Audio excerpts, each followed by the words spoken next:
What if Darth Vader returned as Anakin in Episode 3? The nightmare that changes everything. Coruscant, Chancellor's guest quarters. The nightmare always begins with Padmé dying, her breath thinning, while Anakin begs the Force for mercy. But tonight it does not end, it widens. Mustafar hits like a memory that is not his. Burning flesh, Obi-Wan's grief, the mask sealing shut. The Empire follows years of mechanical breathing. Dead Jedi, dead worlds. Then Luke refuses to strike. The Emperor screams and Vader dies. Anakin Skywalker jolts awake, gasping, hands flying to his face as if searching for metal. He finds skin. Beside him, Padmé turns, alive. Ani, you are shaking. Was it another vision? Yes, but this one was different. Stay with me. I need a second. Anakin, you're scaring me. Tell me what you saw. I saw a future that felt like memory. Not symbols, not fragments. A life. A life of what? Of mistakes I can't afford to repeat. Stop protecting me with half answers. I'm not protecting you. I'm choosing my words carefully because if I say this wrong, it sounds like madness. Then say it right. In that future, I become Darth Vader. That's impossible. I wish it were. I remember the armor. I remember the weight of it.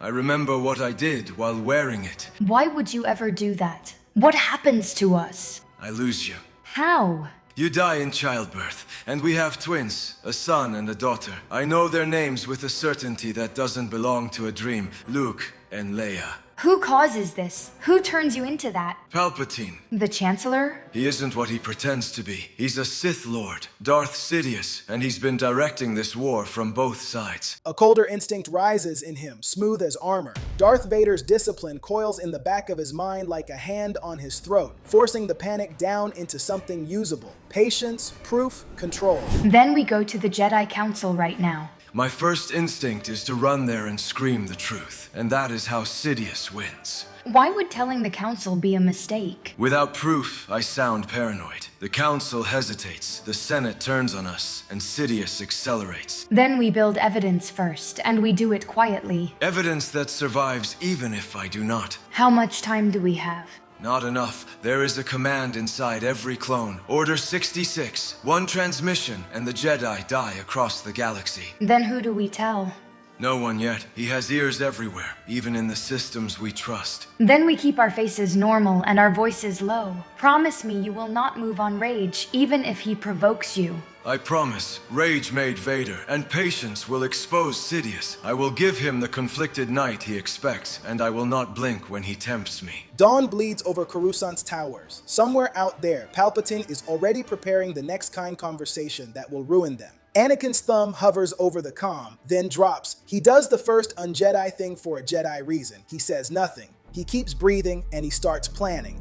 The mask Anakin must wear. Coruscant Jedi Temple. Anakin walks the temple like a man revisiting a crime he has not yet committed. Every corridor hums with ghosts he remembers creating. Masters nod as they pass, unaware that in another life, his face is the last thing they see before their lights dim forever. He forces each breath steady, burying the tremor beneath layers of control. Vader's discipline wraps around him like armor, cold, suffocating, necessary. Then Obi-Wan appears at the far end of the hall, all warmth and sunlight, and Anakin's resolve trembles. There you are, my brother.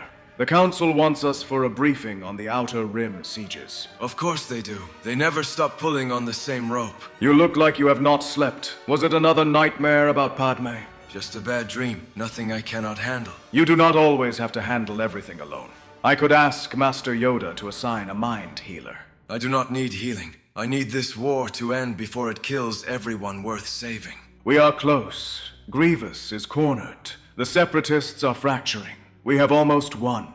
Almost when the words sting like betrayal. In the future, he remembers this is the moment the blade drops. Victory becomes the veil for extinction. They walk together toward the council chamber. Anakin matches Obi-Wan's tone and stride, playing the same impatient knight the Order expects. He must not appear changed. If he grows too calm, too detached, the council will notice and Palpatine will sense it. The doors open. The council waits in solemn silence. Yoda's eyes are steady, Mace Windu's full of suspicion. Skywalker, Kenobi, intelligence confirms Grievous is on Utapau. We can end this. To Utapau, go. Strike swiftly, we must. I will lead the assault. If we move now, Grievous will not escape. And you, Skywalker. The Chancellor still leans too heavily on your council. Remember where your loyalty lies. I serve the Republic, not one man. Stay you will on Coruscant. Watch the Chancellor. Report you must. I understand, Masters. As they leave, Obi-Wan rests a hand on his shoulder. The gesture burns like a memory reborn. You feel heavier today. Whatever burden you carry, you do not carry it alone.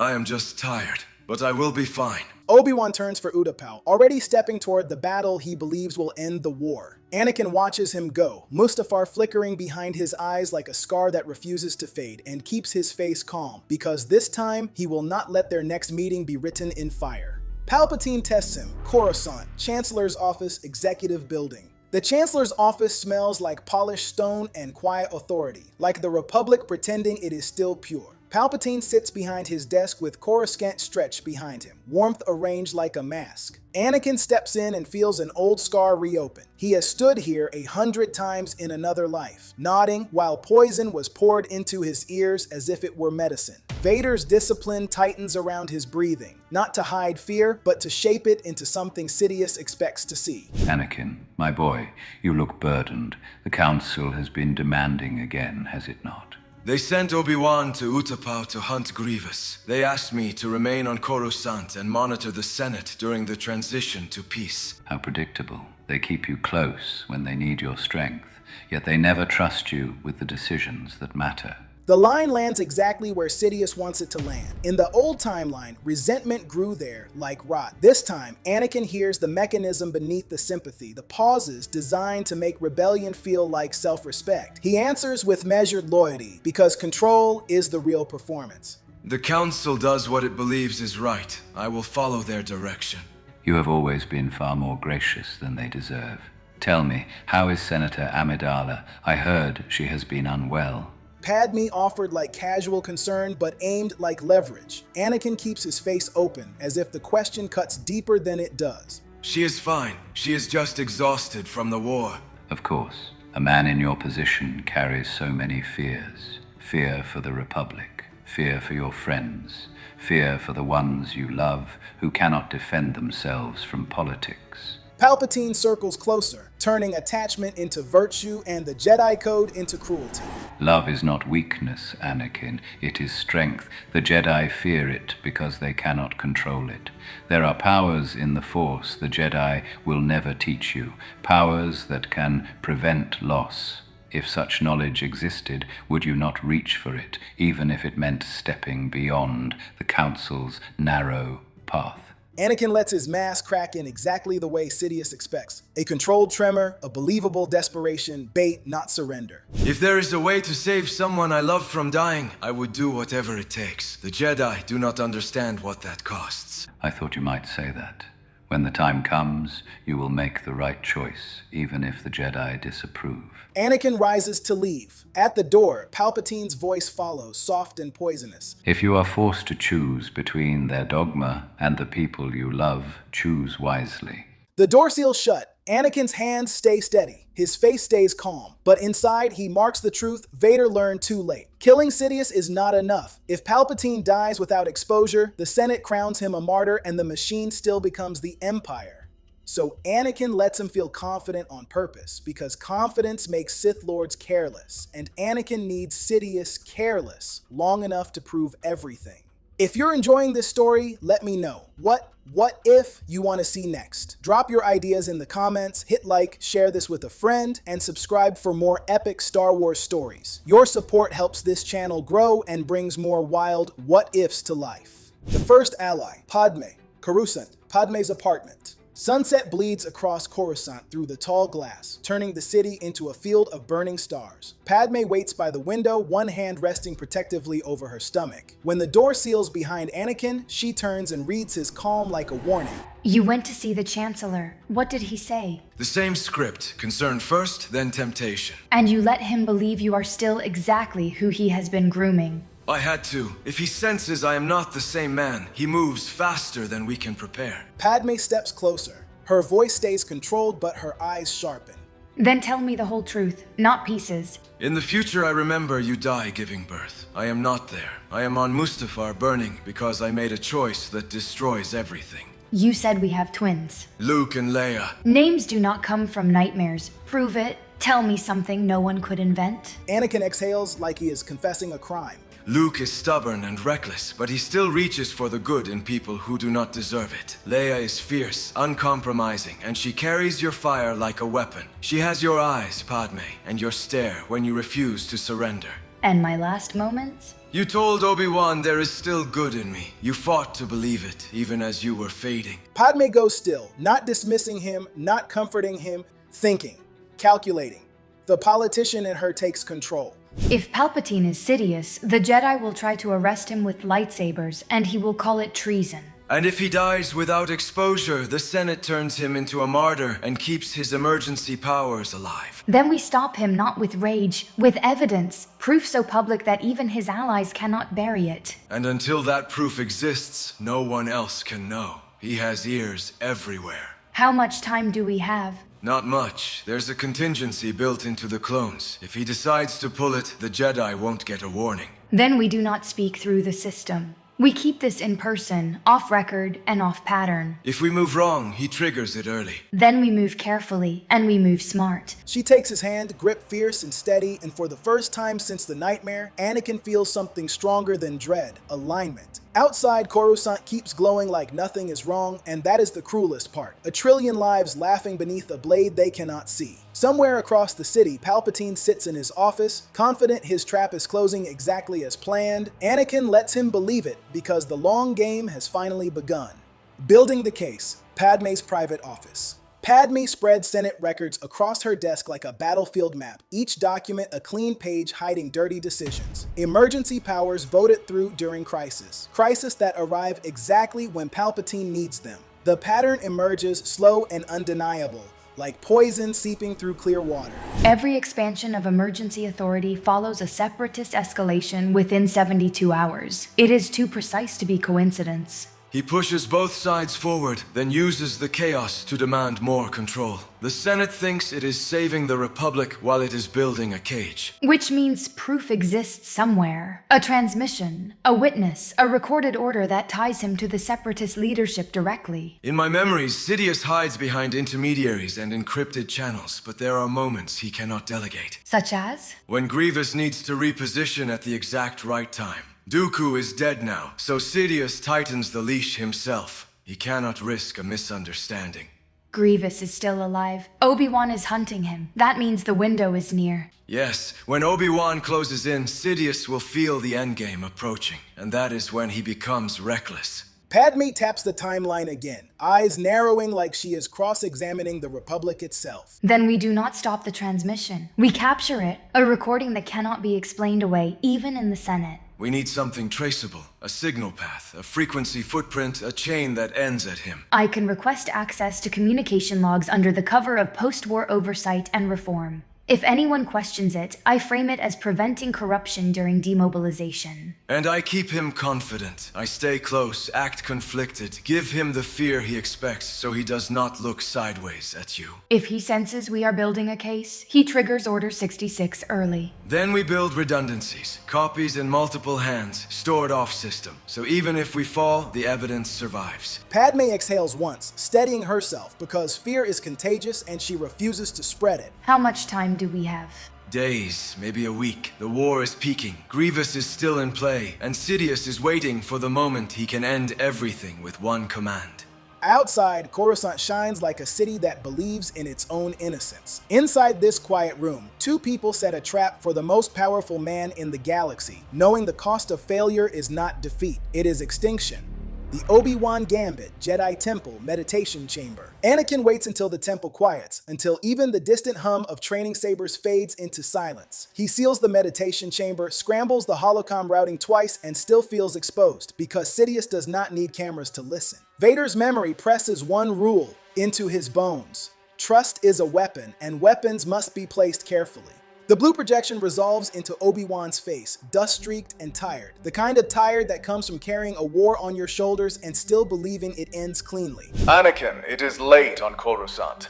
Tell me what is wrong. I need you to listen without interrupting, because what I am about to say will sound impossible. Then speak, and I will hear you like a brother before I judge you like a Jedi.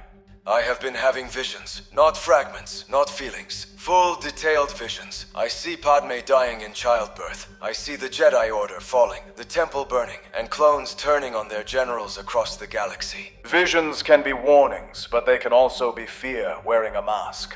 What is at the center of what you are seeing? Palpatine. Every path leads back to him. You are saying the Supreme Chancellor is behind the fall of the Jedi. I am saying he is a Sith Lord, Darth Sidious, the one we have been hunting since this war began. The silence that follows is heavier than any battlefield. Obi-Wan's eyes sharpen, not in anger, but in the reflex of a man trained to demand proof before he burns the world down. That is an extraordinary claim. Do you have evidence? Not yet, and that is why I am telling you this like a half-truth. Call them visions if you need to, but the pattern is real and the timing is closing. Your visions of your mother were real. Your instincts have been right before. But if you are wrong, this accusation fractures the Republic when we need unity most. And if I am right, the Republic is already dead. We are just pretending the ground is solid. Obi-Wan exhales slowly, the way he does when old strategies stop working. What do you want from me? Investigate quietly. Look at Palpatine's emergency power expansions. Compare the timing to separatist escalations. Follow it like a trail, not like a crusade. And if I find nothing? Then we bury this conversation and never speak of it again. But if you find even one thread, we move decisively. Obi-Wan holds his gaze through the flicker. I will look, Anakin, quietly, and I hope the Force is not testing us with something we cannot survive. The transmission cuts. Anakin remains alone, having made the first move Vader never made, trusting Obi-Wan before it is too late and knowing the next truth is crueler than fear. If Obi-Wan finds the thread, the war becomes a trap. If he does not, the trap becomes them. The trap, Coruscant, Jedi Temple. 3 days later, a secured holocom flares to life inside the temple's locked antechamber. Obi-Wan's blue projection stabilizes, and a courier droid slides a sealed datapad onto the table like contraband.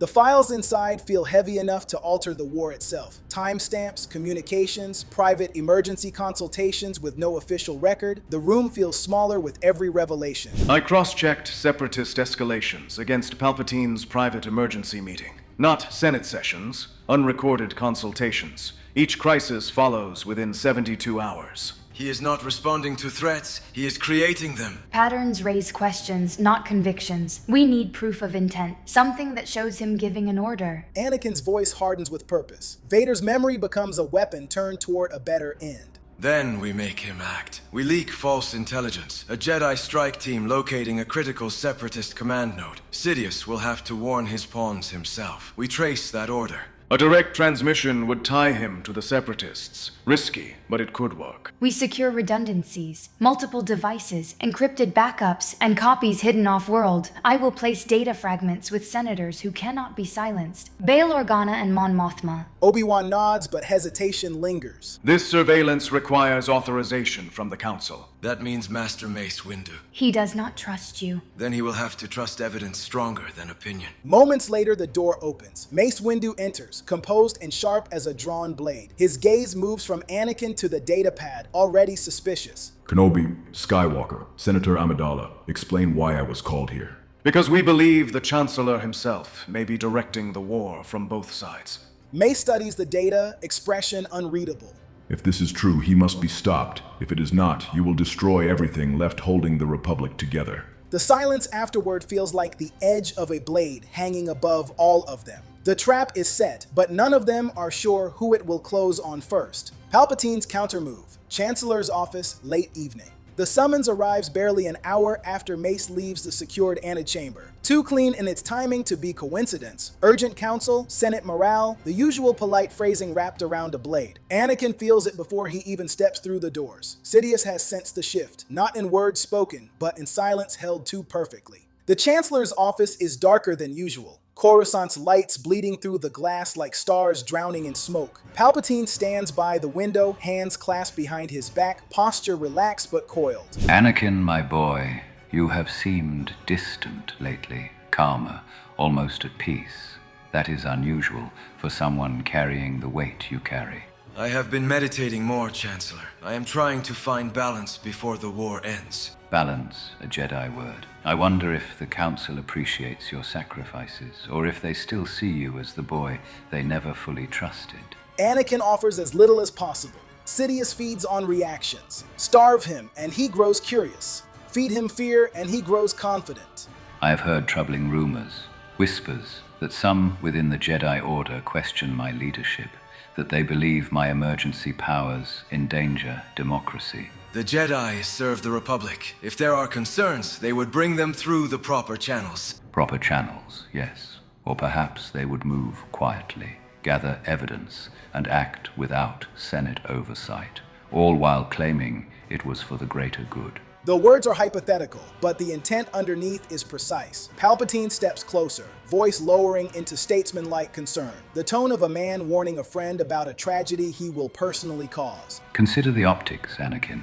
If the Jedi were to move against the elected Chancellor without undeniable cause, the Senate would see it as a coup. It would be treason.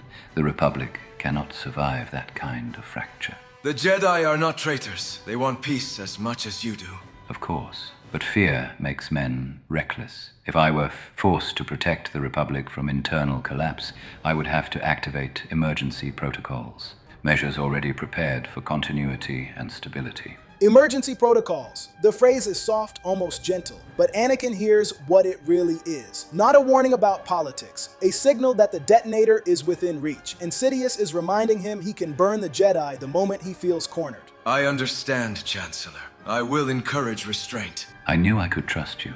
You have always understood what others refuse to see. Anakin leaves with his hands steady and his heartbeat screaming. The trap is set, but Sidious just moved the trigger closer to his fingers. This is no longer a careful investigation. It is a race to expose him completely before he decides the galaxy can afford genocide for the sake of order. Anakin does not go back to the temple first. He goes to Padmé. The false intel they planted is already moving through the right ears, exactly as designed. Within hours, a secure line lights up on Padmé's relay trap, a transmission routed through the executive building itself. The signal is rare, direct, and impatient. Palpatine contacts Grievous personally, not through intermediaries, not through shadows. Padmé captures it all voice print, routing chain, and timestamp, then splits the proof into redundancies and sends it to Bail Organa before the night is over. Now the Jedi do not walk into an arrest, they walk in with insurance. The arrest becomes a duel, Coruscant Chancellor's office. With Padmé's recording already in Bail Organa's and Mon Mothma's hands, the Council has no excuse left to wait. The Council authorizes the arrest at once because Sidious has warned them what happens if they hesitate. Obi-Wan remains on Utapau, but a secured holocom line stays open in the temple war room, his blue flicker listening as if distance could still protect him. We move now. No debate, no delay. We take him before he hits whatever trigger he is holding. I am coming with you, Master Windu. If I am not there, this becomes the moment you all die. You will do exactly what I say, Skywalker, because I will not lose the Republic to your emotions. Then use me as a weapon for restraint, because I know his rhythm and I know his speed. The strike team enters as one blade kept sheathed. Mace Windu, Kit Fisto, Stacey Teen Agen Kohler, Anakin Skywalker. The Chancellor's doors slide open, and Palpatine looks up with that grandfatherly smile that has ended worlds. Supreme Chancellor, you are under arrest for treason and coordinating with the enemy. Surrender peacefully. Arrest? How noble. You realize the Senate will call this a Jedi coup the moment you touch me. The Senate will hear your voice on that transmission, and they will see what you are on these security feeds. Stand down. Palpatine's eyes sharpen, and the warmth drains away like a curtain being pulled. The air turns heavy, predatory. Anakin's gaze flicks to the ceiling hollows and the corridor sight lines, and he shifts his stance so every angle has a clear view. Winning is not enough. The galaxy must witness. You brought cameras to a prayer and thought it would save you. Lightning erupts. A crimson blade snaps alive. Sidious moves with raw speed, trying to end it before anyone can process what they are seeing. 10 goes down in a blur. Kolar follows an instant later, cut off mid-strike. Kit and Mace surge in, and Anakin meets Sidious head-on with the calm of a man who has already died to this moment once. He is a Sith Lord. He has been under our noses the entire war. Hold him in the open. Do not let him reach that desk. Sidious twists toward the shadows and the desk behind him toward a concealed device only Anakin remembers like a scar. Anakin steps into that lane without hesitation, blade angled to block the retreat, forcing Sidious back into the center, where the hollows can see everything because this time the Sith will not vanish into legend. Order 66 fires, but Anakin counters it. Sidious is trapped in the center of the office, lightning splashing across marble. He feints at Mace, snaps a blasted kit, and uses the half-beat of chaos to lunge for the Chancellor's desk. Do not touch that device, because I know what it triggers. Then you know how inevitable this is. His fingers find the concealed comm. One transmission fires, quiet as a whisper. Execute Order 66. Eliminate your Jedi commanders immediately. Across the galaxy, clone troops stiffen as the chip command hijacks their bodies. Rifles rise behind Jedi, who still think they are surrounded by brothers. In the first brutal seconds, some Jedi fall, too far from relays, too deep in combat for any warning to reach them in time. He started the purge. If we wait, there will be no order left to save. Anakin's wrist unit is already keyed to Jedi High Command Emergency Authority. He speaks to Counterman with zero hesitation. To Priority Countermand. Authentication. Skywalker 77 Blue. Order 66 is rescinded. All units halt execution. No action proceeds without direct Jedi command confirmation. The override races through relays and collides with the chip directive. In many units, it arrives fast enough to turn certainty into conflict. Clones freeze mid-aim, shaking, breath ragged. On Utapau, Obi-Wan moves through sinkhole shadows when Commander Cody steps in behind him, blaster lifting with mechanical precision. Cody, look at me. That command is not your will.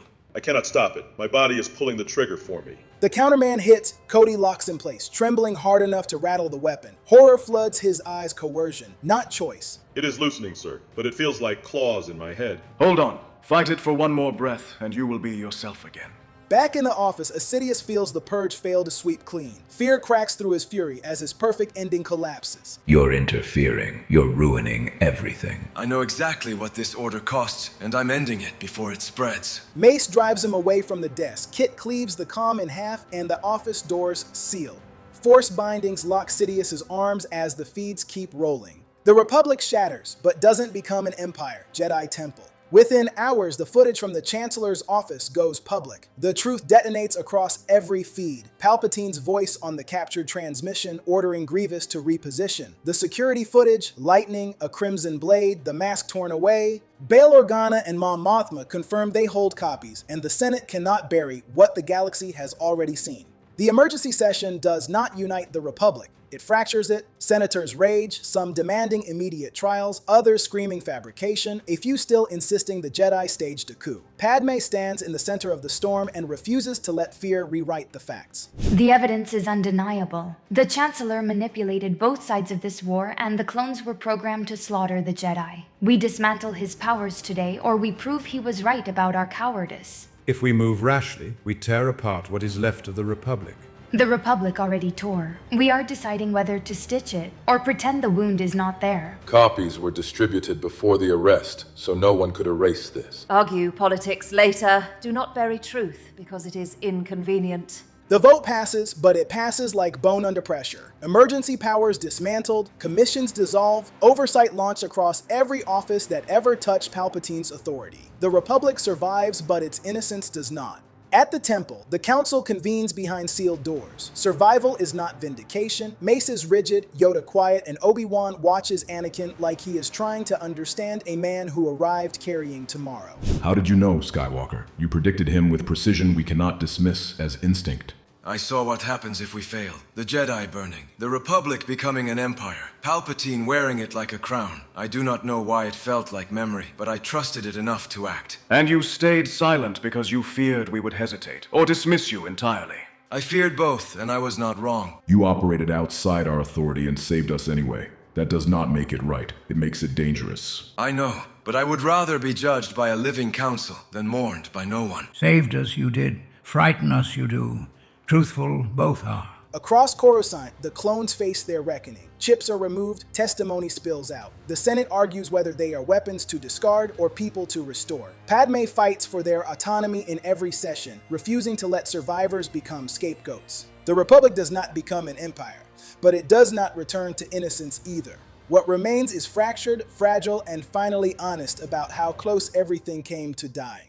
The Man Who Lived Twice, Coruscant, Republic Medical Center, Padmé's apartment. 3 weeks after the Senate tears down Palpatine's emergency powers, Coruscant is still arguing with itself. The Republic stands, fractured and furious, but standing. In a quiet medical wing far from holocams and hearings, something older than politics happens. Life continues. The medical droids place 2 infants into Anakin's arms. Luke, small and impossibly warm. Leia, already scowling at the injustice of being born into chaos. Anakin holds them with hands that remember Mustafar, the chokehold, the machine-breathing years. Decades of grief press behind his eyes, but he does not look away. Say their names, Ani. Say them like we won. Luke, Leia, you were supposed to be names I never got to say out loud. Then say them anyway. Say them until they feel real. At the temple, the council debates him one final time. He saved them by breaking the rules they built the Order on, and that frightens them more than Sidious ever did. He withheld truth, manipulated events, and acted without permission. We cannot build the next era on exceptions. Saved us he did, frighten us he does. 2 truths they are. He carried knowledge that should have shattered him, and he used it to protect people who never knew they were in danger.